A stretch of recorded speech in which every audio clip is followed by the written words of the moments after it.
Good afternoon, everybody. I think it is time to start our second seminar. So we have another distinguished lecturer from Korea. So let me introduce Professor Yong Tae Kang. So Professor Yong Tae Kang received BS and MS from same Seoul University, and his PhD from Department of Mechanical Engineering of Ohio State University.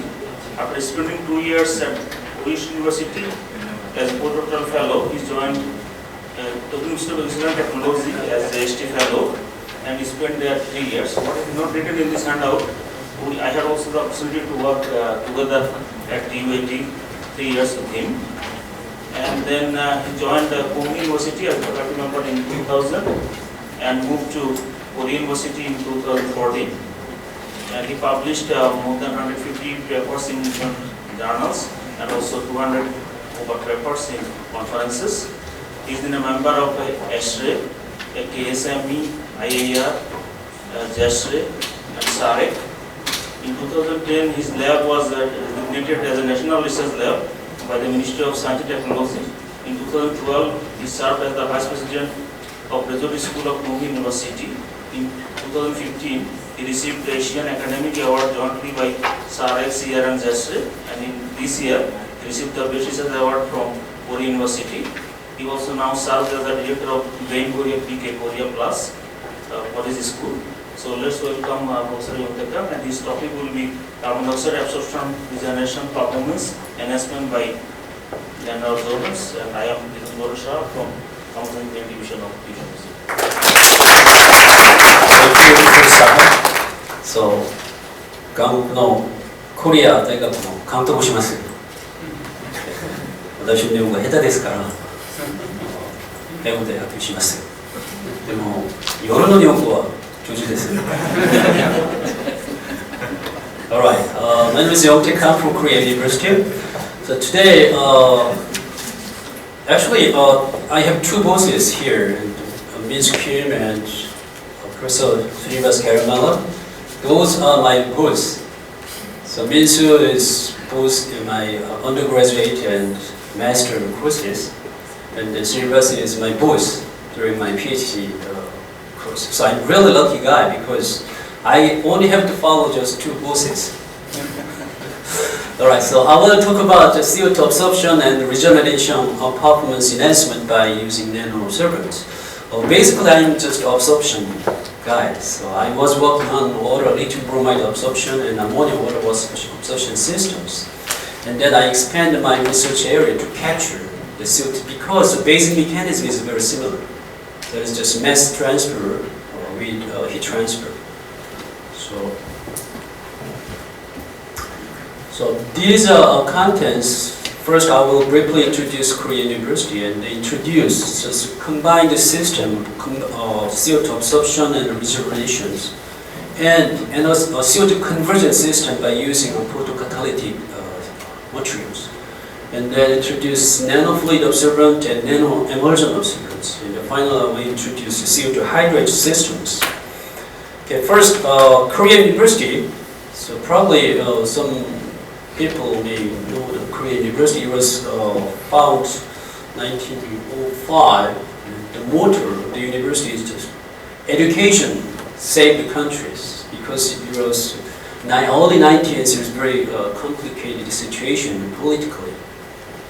And then College of Engineering College, because we have 9 divisions. And the mechanical engineering was founded in 1694, and this is just the main building of Korea University campus. It's really beautiful, but not in engineering departments. It is just new brand new buildings in engineering schools. And then probably Korea University has about 28,000 students, including graduate students. And then this shows here is just Incheon Airport. It takes about 70 minutes from Incheon Airport to Korea University right here. So this is the Han River, and Seoul National University is located right here. Everybody knows this Gangnam Station, right? This one, this side has this Gangnam style. Okay, that is very famous. That is right here. Okay. Korea University takes about 30 minutes from Gangnam Station. It's the north part. Gangnam means, probably you guys know the meaning of Gangnam. Gang means just river, and the Nam means south. So south from the river, Gang River, that is just Gangnam area. Okay. And then is QS, that is top, Korean University ranked 90 total. Engineering school ranked 66 is as of last year, 2017, and mechanical engineering departments ranked about 58 this year. Then this is just a brief introduction of Korea University. And then from now I will introduce just CO2 capture, conversion, and cooling applications. As of 2015, Korea is ranked 8th to CO2 emission, and China is ranked number 1, 10,000 tons per year. Japan is right here, ranked 5th. And then this renewable energy is very useful for future energy utilizations, but energy density itself is not that high. So I would like to use this kind of fuel cell or fossil fuel like coal to develop, to make just natural gases, so like a synthetic natural gas. So if we compress the low level of coal or the middle level of coal with high pressure and high temperature, we can generate just natural gas like methane and esters. But at the same time, we also have the CO2 gas. To increase the purity of the natural gas, we must capture the CO2 gas selectively.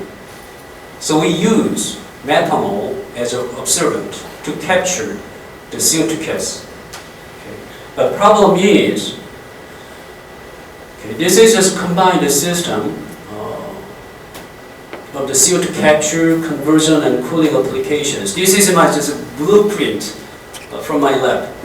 Okay, basically this part is a CO2 capture. Here is just a CO2 absorber, and it is a regenerated desorber. From the low gas, okay, CO2 gas is introduced from the bottom to the top. It flows this way, and then CO2 absorbent introduced from the top to the bottom this way. It is counter-current flow, so bubble type. So everybody knows counter-current flow is thermodynamically it's much higher performance rather than parallel flow. So after the CO2 absorbent captures the CO2, the strong solution of CO2 gas moves to the desorber part. And then we have just generating heat sources right here, and then CO2 gas is generated again.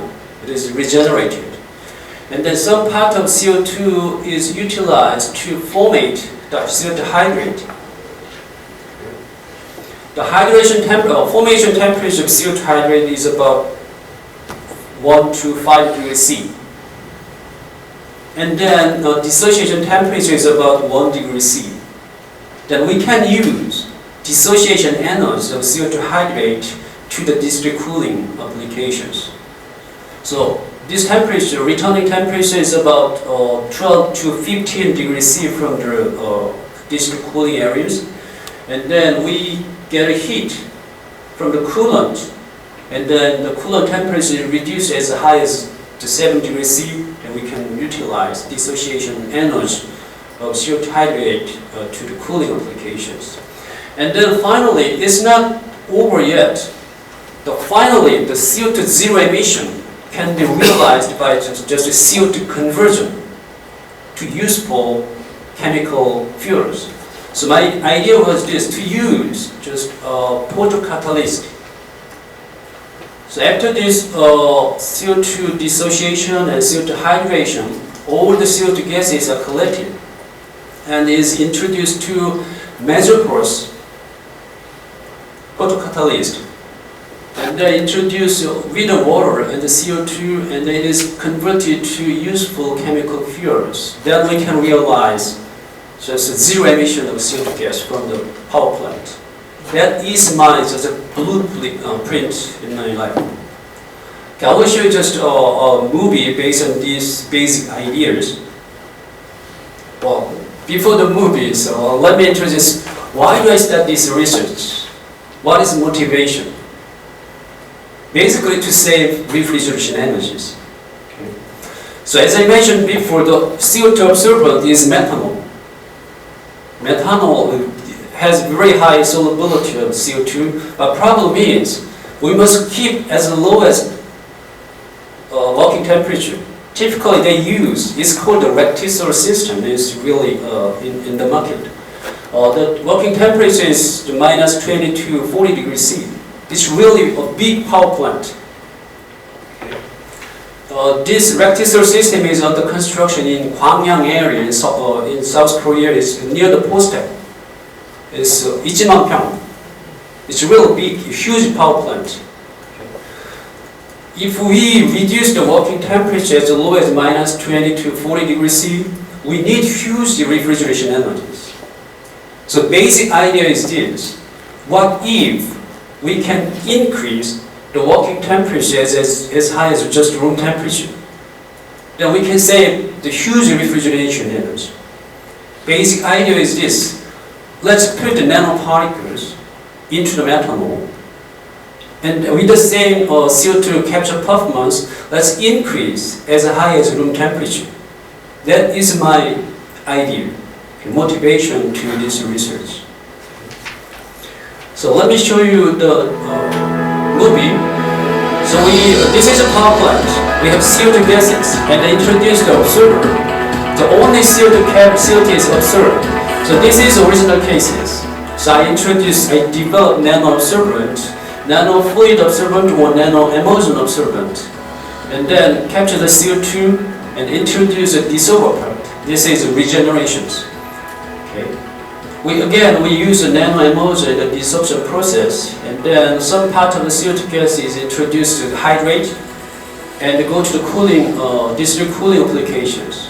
After that, all the collected CO2 gas is introduced as conversion part by using just nanocatalyst, photocatalytic catalyst. So we developed this mesoporous catalyst by using semiconductors. And then all the CO2 is converted to this kind of useful chemical fuels.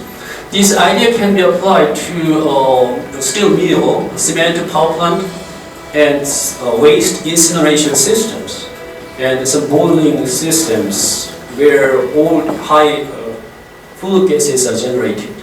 Okay, these are just general blueprint.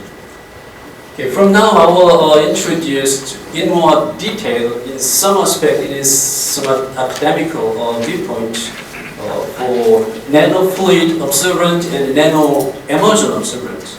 So when they say this nanofluid absorbent, we put metal or semiconducting solid nanoparticles into the liquid. That is basically liquid absorbent, methanol in my case.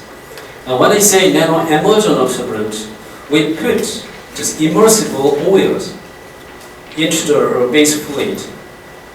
So that is when I say nanoemulsion is liquid to liquid, and the nano fluid that is solid in the liquid. Okay, that is some difference between nanofluid absorbent and nanoemulsion absorbent. So first part is nanofluid absorbent. So there are many ways to for CO2 capture method. Basically, we use as physical absorption systems. Okay. Because it's the chemical absorption system, we have very high absorption performance. And then we must put big energy during the dissociation or regeneration process, because it's very strong chemical bonding. In disruption physical absorptions, relatively low energy consumptions during the regeneration process, and then this physical absorption can be applied for huge power plant systems. So that's why I select this physical absorption for CO2 capture method. Okay, these are just for absorption part. Okay. So this is a lab scale experimental operators in my lab.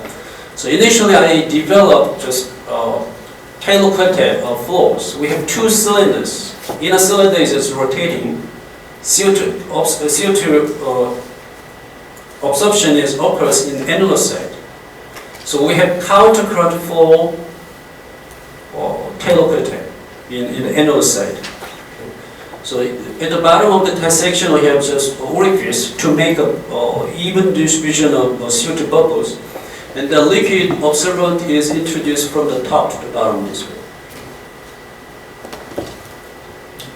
Then this is just a visualization of Taylor coated flow. So first figure shows just without any angular rotation. Okay, CO2 bubble just moves up directly. Okay. And then as increased angular velocity, we develop the Taylor coated flow like this way. But after this 125 RPM, CO2 bubbles is blocked to the outer surfaces. So we found, there should be an optimum angular velocity in these cases, but it depends on the capacity of the CO2 bubbles. But in this special case, we found just optimum angular velocity. And finally, we added erogenous Taylor-coated flow system itself is not good enough to have higher CO2 absorption performance. So we added some tray column this way to increase just residence time between CO2 gases and solutions. So CO2 gas moves this way, flows parallelly, and moves up this way. Okay, so we can enhance the CO2 residence time. And then this is the final integrated system. In real system, it's integrated between absorption part and regeneration part. It should be just, it should circulate it. Okay. It should not be a batch file system. It is just combined systems. So strong solution of CO2 gas is pumped up to this way. This part is regeneration part. And then CO2 gas is regenerated as it flows out. And then absorbent is feedback to we need to control the absorption temperature and then come back to the original absorber. So this is just closed system of absorbent. This is a real configuration of absorber part, and this absorber part is real visualization result. And then simply we measure during the experiment, especially this kind of absorption and dispersion performance measurement, experimental error and uncertainty analysis is really important. So we did it very carefully, and then simply we measured defined absorption enhancement defined as this way, absorption rate of nanofluid versus just original base fluid, and dispersion is performance enhancement is exactly the same way. At the same time, it's very difficult to visualize the absorption process during bubble process because it's very turbulent flow. So we visualize just a pool type CO2 dissorption, CO2 diffusion process. We put the CO2 at the top right here. Here is just CO2 absorption, absorbent. CO2 gas is introduced from the bottom, just single orifice, okay, and moves up, and the diffusion occurs. And then this is just initially we tried many kinds of nanoparticles like copper oxide, aluminum oxide, titanium oxide, many kinds of nanoparticles. But finally we choose two candidates, silicon oxide and aluminum oxide. And then based on those two promising nanoparticles, so we did experiment for those integrated systems, absorption and regeneration processes. This left figure shows absorption enhancement during just up to over 10 cycles. Up to cycle 5 is not a steady state yet. It's just because it is cycle, so it's not a steady state. After cycle 5, its absorption and absorption performance is kept almost constant. And then similar result you can see for regeneration process. Interesting thing is this: for aluminum oxide, is a decrease right here. And then silica oxide, we have higher absorption and desorption processes during 4 combined cycles.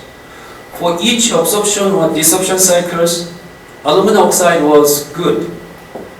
It was not that bad, but for combined systems, with the regeneration process, regeneration temperature is about 70 degrees C, and then for this case, and then absorption temperature is about 0 to 25 degrees C. As time goes on, so finally we've concluded this silica-based nanoabsorbent is much better than aluminum oxide. For the first time, we was very impressed why it happens. So finally, we figure out metal, aluminum oxide, that capture the CO, absorb the CO2. We have some chemical reaction high temperature during the desorption process.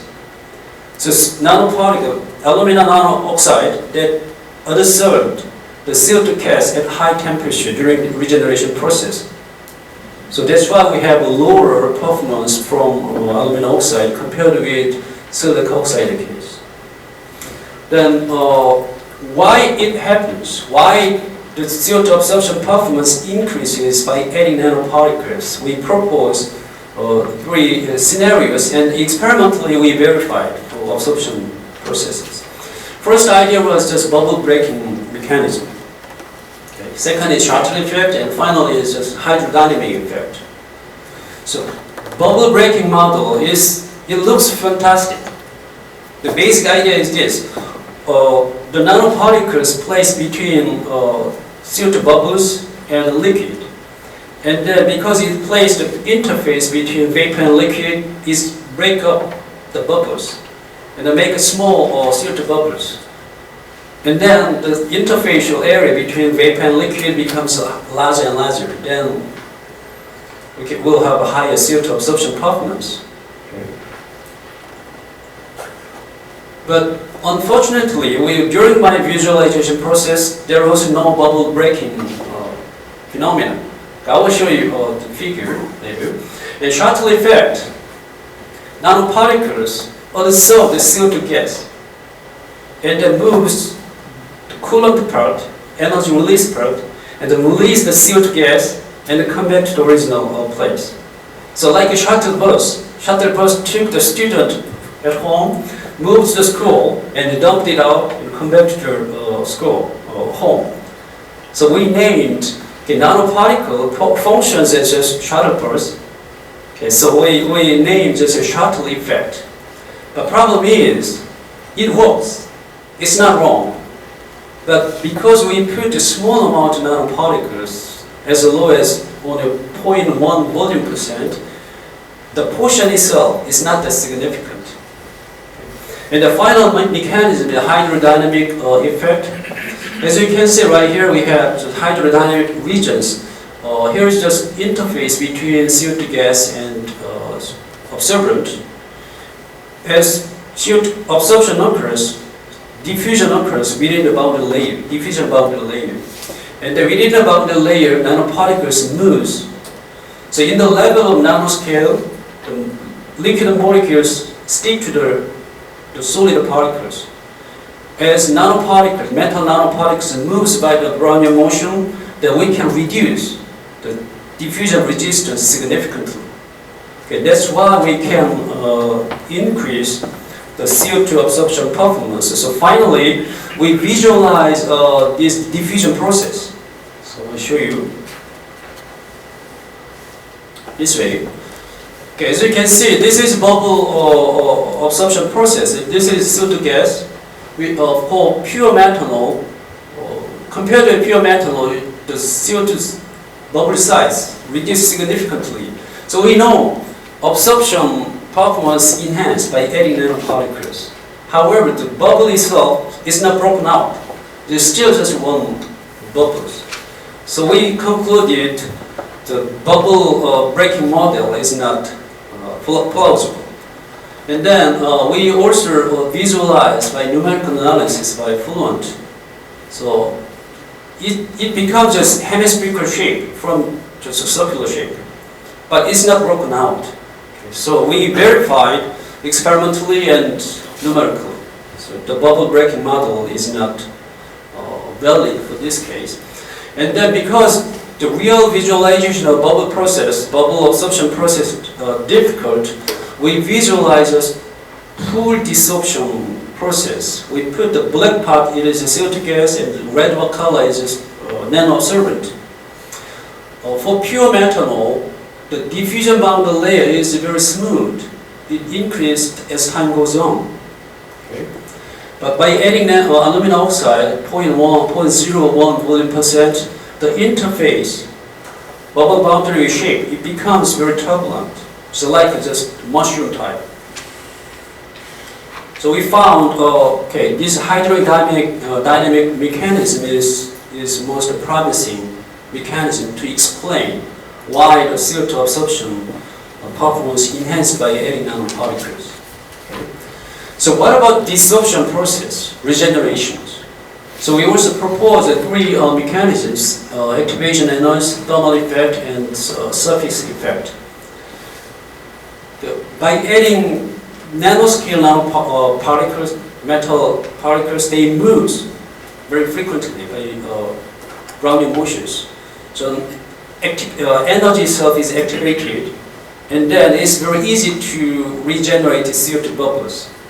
Okay. And then because nanoparticle is metal, the effective thermal conductivity becomes much higher than the base fluid, which is just methanol.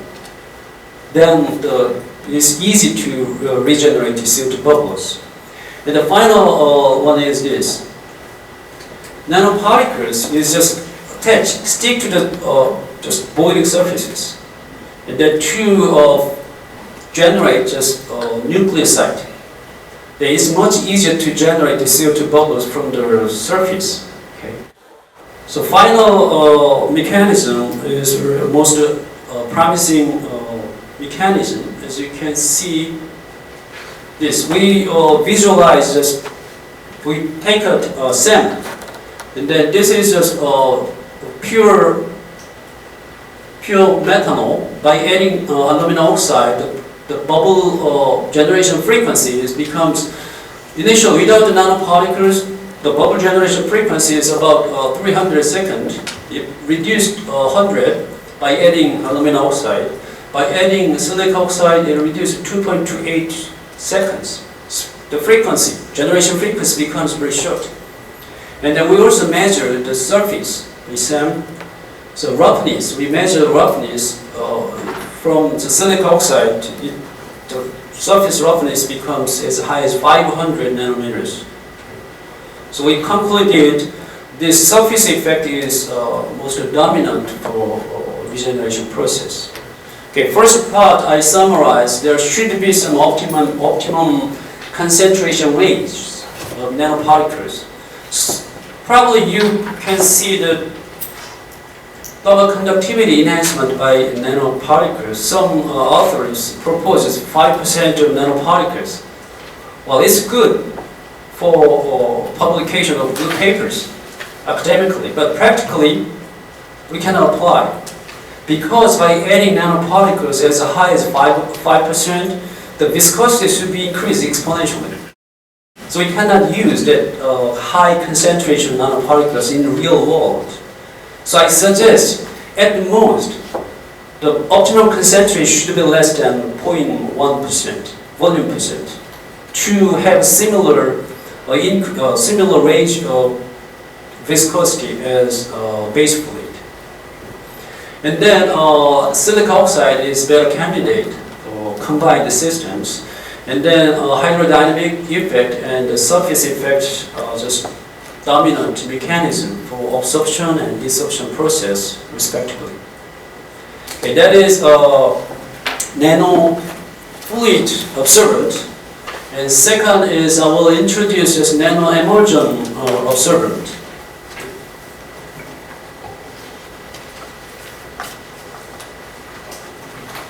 As I mentioned before, when I say nanofluid, that is mixture of solid nanoparticles and liquid base fluid.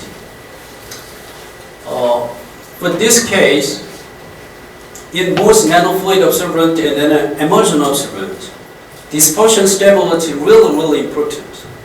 Not really, most important. It's critical. If the dispersion stability is broken out, those enhancement effect is disappeared. So point is how to obtain, how to manufacture the stable nanofluid absorbent and nanoemulsion absorbent. So there is good things and bad things. In nanofluid absorbent, we put nanoparticles, metal nanoparticles, that we have a very high effective thermal conductivity. But in nanoemulsions, typically the oil thermal conductivity is similar to the base fluid or a little bit lower than that of base fluid. But in nanoemulsion absorbent, we don't have any sedimentation or cohesion problems. So that is a good thing. The bad thing is effective thermal conductivity is not that high compared with nanofluid absorbent. Okay, basically this is how to make nanoemulsion absorbent. If we put just oil into the liquid, it's almost impossible to obtain the stable nanoemulsion absorbent. So we added just surfactant. The surfactant is, I'll show you later. We put two different surfactants. One is hydrophilic, the other one is hydrophobic. So lithophobic materials. So this is just oil droplet, and then surfactant. Head part is hydrophilic, and the tail part is just hydrophobic. Okay. Lipophilic. So because this is oil, and then this surfactant placed, head goes to this way and the tail attached to oil. And the other part should have same configurations. That will have just a repulsive force between two different droplets. Then we can obtain stable dispersion of stability from nanoemulsion absorbent. That is a basic idea how to make stable nanoemulsion absorbent. So we checked the dispersion stability by many methods. For example, first we measured the thermophysical properties, including viscosity and thermal conductivity. We measured dispersion stability by turbidity measurement and Tyndall effect, and we also measured the size of the nanoparticles within the solid or within the liquid. Okay. And this is how to make stable nanoemulsion absorbent. We got a patent for this procedure. Initially, we put a dodecane, that is oil, into the base fluid, and then we mix the surfactant and the methanol together, prepared before, and then put together, and then we control the sonication time to about 2 hours. That is about optimum sonication time to obtain stable nanoemulsion absorbent, and we found some optimum surfactant concentration and oil concentrations. Okay. As I mentioned before, we put the two different surfactants. One is just hydrophobic, the other one is hydrophilic. So HELB, that is hydrophilic and lipophilic balance. It ranges from 0 to 20. So low value means hydrophilic, and the higher value is hydrophobic. And then the dodecane has 10.5 index.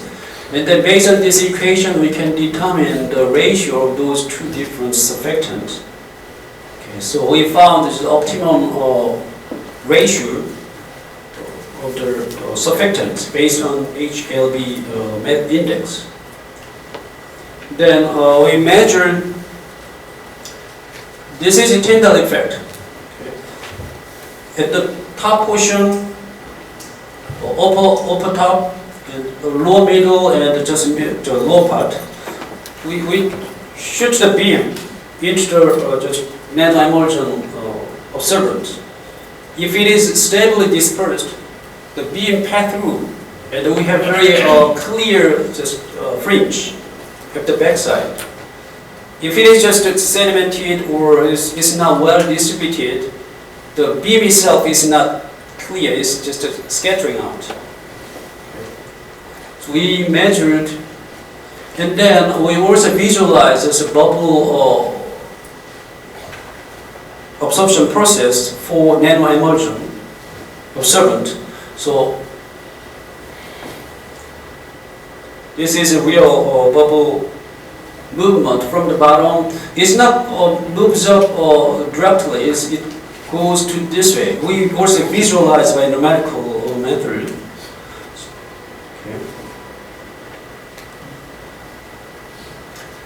Again, those are just a basic experiment, and then we also tested just CO2 absorption performance enhancement for nano-emulsion absorbent. Okay, so these are the CO2 flow rate and temperature, and some experimental conditions. And these are simple. We finished the just integrated test for CO2 nano-emulsion absorbent, but nanofluid absorbent. But for nano-emulsion absorbent is still undergoing. So we put, this is a simple CO2 absorption measurement. So we don't do that the combined integrated system for nano-emulsion absorbent yet. We did some absorption part and desorption part separately up to now. So we measure this NTU for the turbidity measurement. The higher the better. It's not the good, but the higher the better. It's not good for the lower the better. The point is NTU value should be constant as time goes on to have a stable stability, dispersion stability. These are result of just Tyndall effect. As you can see, as time goes on, this case gives best condition, best result for Tyndall effect. Very clear fringe after the backside, which means we have very stable dispersion from this concentration 1 to 0.25. 1 means just oil oil reference. 0.05 means just the ratio of the surfactant. We also measured, took the just cryogenic time, what happens in the surface at the interface. So we decrease because the absorption temperature for this case is about room temperature, and dispersion temperature is about 60 degrees C. So we used just cryo temp as low as minus 90 degrees C, and then we took the temp. And then up to C right here. So this is a bubble drumlet. And then the surfactant was attached very well on the oils. But without the surfactant, the oils just coalesced. And they combine together, so finally the oil size becomes larger and larger. So dispersion stability is just broken out without the surfactant. So we must add the surfactant to obtain stable dispersion result. So we also measure the size of nano-emulsions within the absorbent. And then the lower the better. Based on nano fluid absorbent, the cycle itself, the powder size, which means initial size of nanoparticles, is not that important. The important parameter is, after making nanofluid, the cluster within the liquid, that is the key parameters rather than the initial size of nanopowders. Okay. The same as in nanoemulsions, the final size within the liquid that is important. The lower the cluster size, the better CO2 absorption performance was obtained. For this case, for 2 hours sonication time, we have the smallest size of nano emulsion oils. The size was about 60 nanometers. We measure just thermal conductivity of nanoemulsions, we also measure just viscosity. Okay. So we have about 0.2 to 0 means just pure methanol phase. As temperature goes on up to this concentration, thermal conductivity decreases, while by adding more and more surfactants, we have opposite trend of thermal conductivity. We was very impressed by this result. By think over, we found the reason. Somebody may ask a question regarding this result, and then I will answer in Q&A time.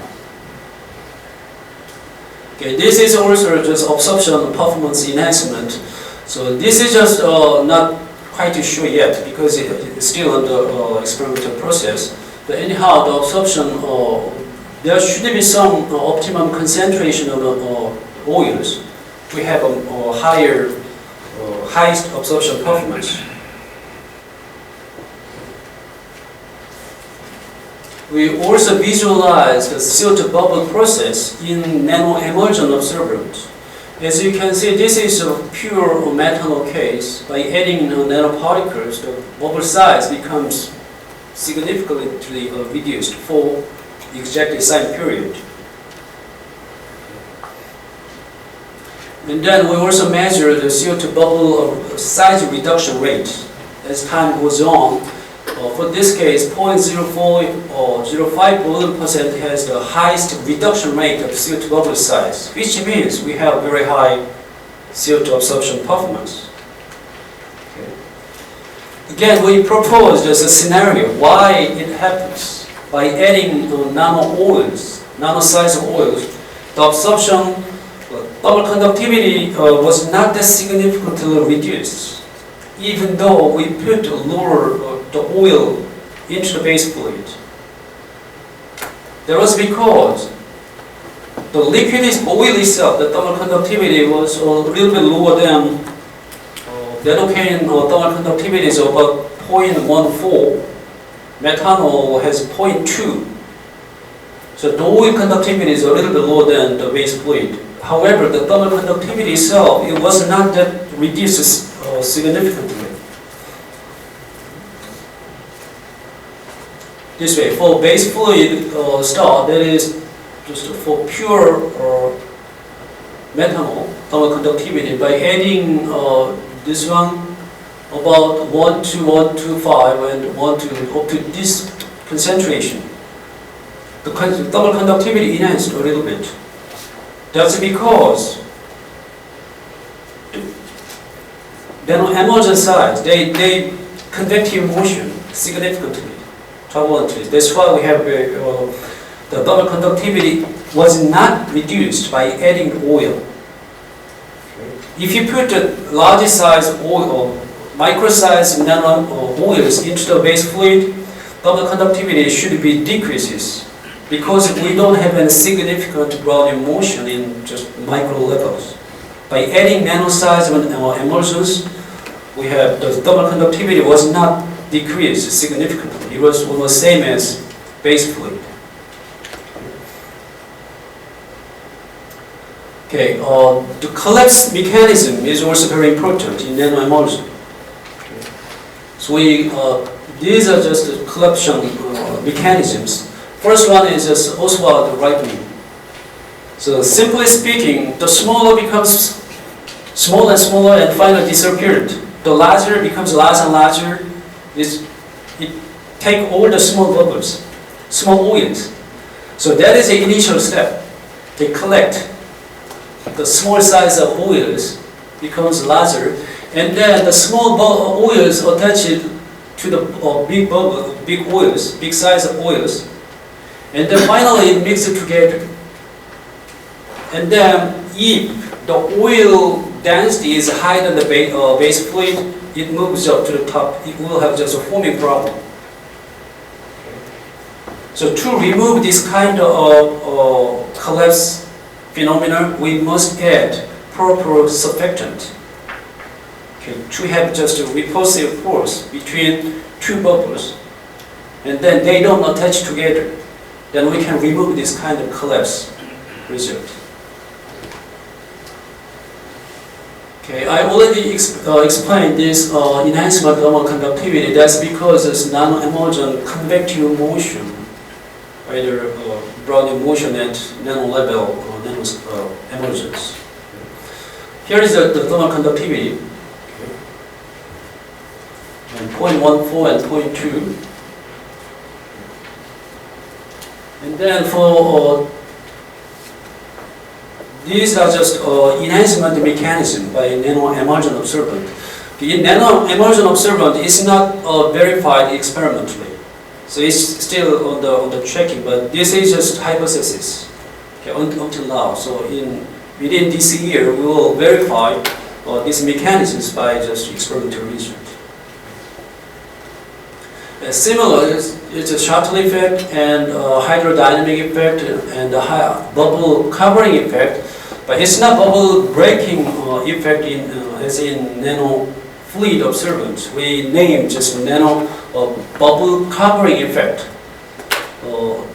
It's like Oswald ripening effect. So small nano oil bubbles attach to the CO2 gas, not Oswald ripening effect. So when these oil bubbles attach to the CO2 bubbles, finally they will get this just a thin film, and then press it to CO2 bubble. The CO2 bubble will be broken out. That will have a higher interfacial area between CO2 and oils. But it's not finally confirmed yet, but we'll visualize this bubble absorption process for nano-emulsion solvent. Okay, this is just a simple explanation of nano-emulsion. So within 5 minutes, I will introduce CO2 hydrate. Okay. So this is just a real SNG plant. Okay, this part is SNG, synthetic natural gas production, like a rectifier system. The low gas is introduced. This is here is a reactor, and then CO2 gas is introduced. It is rejected from the CO2 absorber, and then CO2 hydrogenation is formatted right here, and then go to the cooling, district cooling regions, and come back. So when I say just gas hydrate, everybody probably familiar with methane hydrate. So methane hydrate was formed at a very deep ocean seabed because there is very high pressure, hydrate pressure, and low temperature. The methane gas becomes hydrated into water molecules. Okay. So hydrate is the crystalline structure. So CO2 gas is captured into the water molecules. So it can capture about 1,884 volumes of the gas can be captured into water molecules because it is very high pressure, typically over 80 bar in real CO2 hydrate. However, it's not practically useful if we have very high pressure for these CO2 capture systems. So we added some surfactant, THF, that is this tetrahydrofuran, to decrease the pressure, working pressure, as low as atmospheric pressure. So we succeed to reduce 1.5 bars by adding surfactant, so operation pressure.